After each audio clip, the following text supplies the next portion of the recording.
वज़ीर आज़म ने बार बार कहा है और शुक्रिया अदा किया ट्रंप का, तो और ये भी कहा है कि आओ मुज़ाकरात करते हैं अमन के लिए, और इंडिया को उन्होंने पैगाम दिया। लेकिन मुज़ाकरात कौन करेगा? कोई ये तो नहीं हो सकता कि ट्रंप मेज पर बैठ जाए और लेफ्ट राइट पाकिस्तान और इंडिया बैठ जाए। चाइना जो है मेन इसमें यानी प्लेयर है, मेन स्टेक होल्डर है।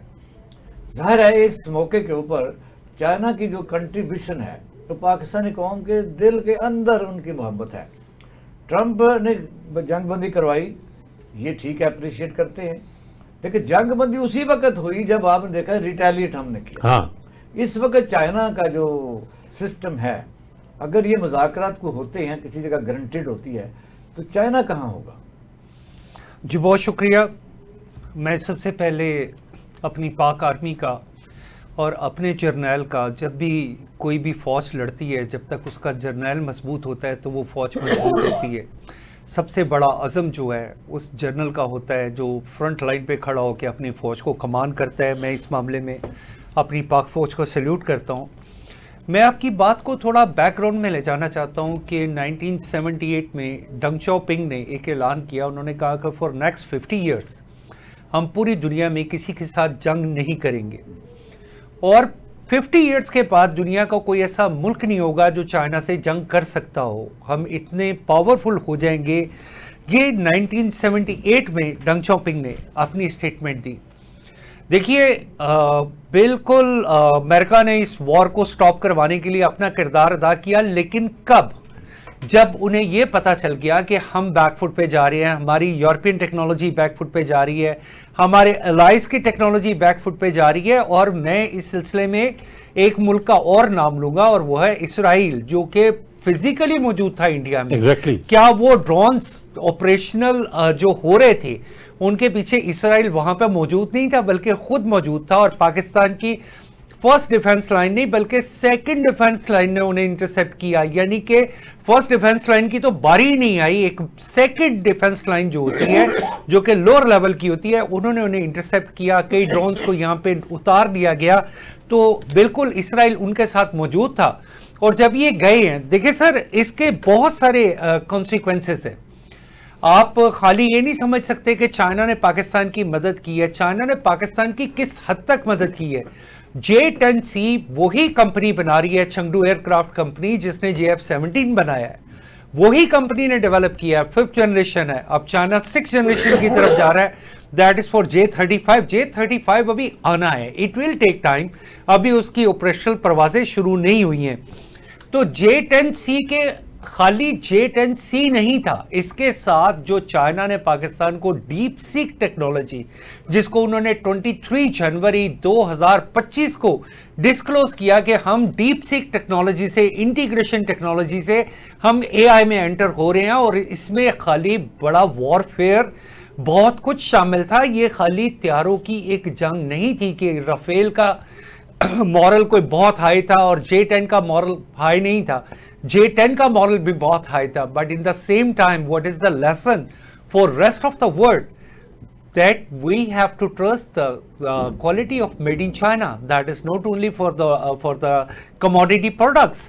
आपको जिस तरीके से उन्होंने ये साबित करके दिया है कि हमारे पास वो टेक्नोलॉजी मौजूद है।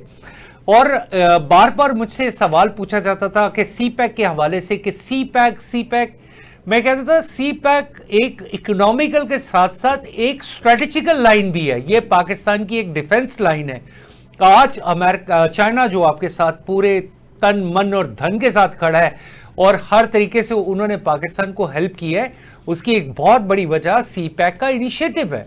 चाइना के फॉरेन पॉलिसी में आप हमेशा आपके ना कोई मुस्तकिल दोस्त या मुस्तकिल दुश्मन होते हैं, बल्कि वो लोग आपके साथ होते हैं जिनके साथ आपके इकोनॉमिकल और स्ट्रेटेजिकल इंटरेस्ट होते हैं। तो आपके इकोनॉमिकल इंटरेस्ट तो थे चाइना के साथ, उसके बाद आपके स्ट्रेटेजिकल इंटरेस्ट आए। जब आपके स्ट्रेटेजिकल इंटरेस्ट आए, ये J-10C तो 2022 के बाद इंडक्ट होना शुरू हुआ। इसका मतलब है कि ये आज की बात नहीं है, 2 साल 2.5 साल से पाकिस्तान की आर्मी इसकी ट्रेनिंग कर रही थी। ये नहीं है कि चाइना ने उठा के ने कहा ये ले पकड़े J-10C, इसे चला ले, ऐसे नहीं होता। इसका मतलब यह था कि China was already in that position and he was favouring Pakistan इसके अलावा जो PL-15 की जो टेक्नोलॉजी उस वक्त पाकिस्तान को इमीडिएटली इंडक्ट की गई, उसने सिनेरियो को बदल के रख दिया। ये सारी चीजें पूरी दुनिया के सामने आई हैं। और आपको मैं विक्टर गो, जो उनके स्ट्रेटेजिकल स्टडीज के प्रोफेसर है, क्या उसके इंटरव्यू को सामने नहीं रखना चाहिए, जिसने इंडियन मीडिया में बैठ के ये कहा था कि Pakistan is our iron brother, if anything will happen to Pakistan we will stand beside Pakistan. ये बातें तो इंडिया को बड़ी देर पहले समझ आ जानी चाहिए थी।